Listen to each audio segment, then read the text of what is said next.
নিচে নিচে তাহলে আমাদের আর পেছনে যেতে ভাই আর পেছনে মনে গেছে একটু হ্যাঁ মানে গোলটা বড় করলে ভাইয়া আপনি আরেকটু যদি দিতে আসেন চেয়ারম্যান ম্যাডাম ওদিকে আর মধ্যখানে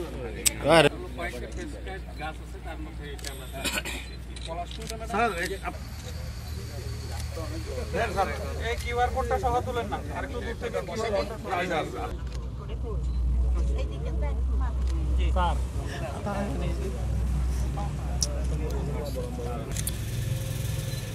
ছাগল দুইকে খাইয়ে দিল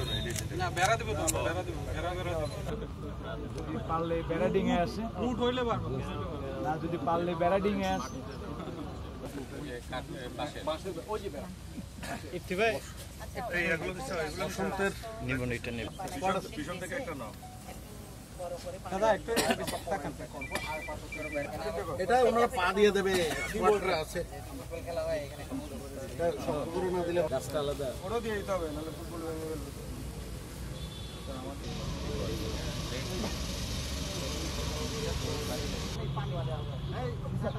গাছ লাগায় পানি দিতে হবে পানি বন বিভাগের পছন্দকারী বৃক্ষরোপণ লাগান এই বছর শুরু আরো লাগাবো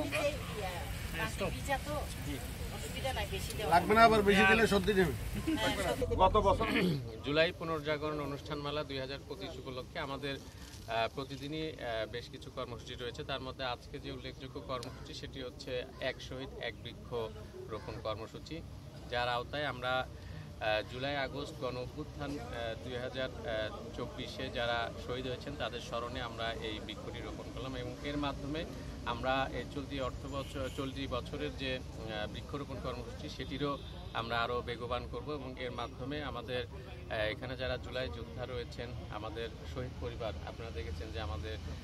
শহীদ পরিবারের শহীদের ভাই মহিন তিনি এবং জুলাই যোদ্ধা মিলে আমাদের এই বৃক্ষরোপণ করলেন এবং এর মাধ্যমে আমাদের জুলাই আগস্টের যে চেতনা সেটি আমাদের এই বৃক্ষের মাধ্যমে এটি এখানে একটি বড় ধরনের আমাদের মনে করে তরুণ প্রজন্মের মধ্যে একটি বড় ধরনের সাড়া দেবে এবং হচ্ছে তারা এই পরিবেশ সম্পর্কে সচেতনতার পাশাপাশি আমরা এই জুলাইয়ের চেতনাকে ধারণ করে আমরা এগিয়ে যাব। শহীদদের স্মরণে আজকে আমাদের যারা জুলাই যারা একজন শহীদ আছেন ওনার ইয়েতে আজকে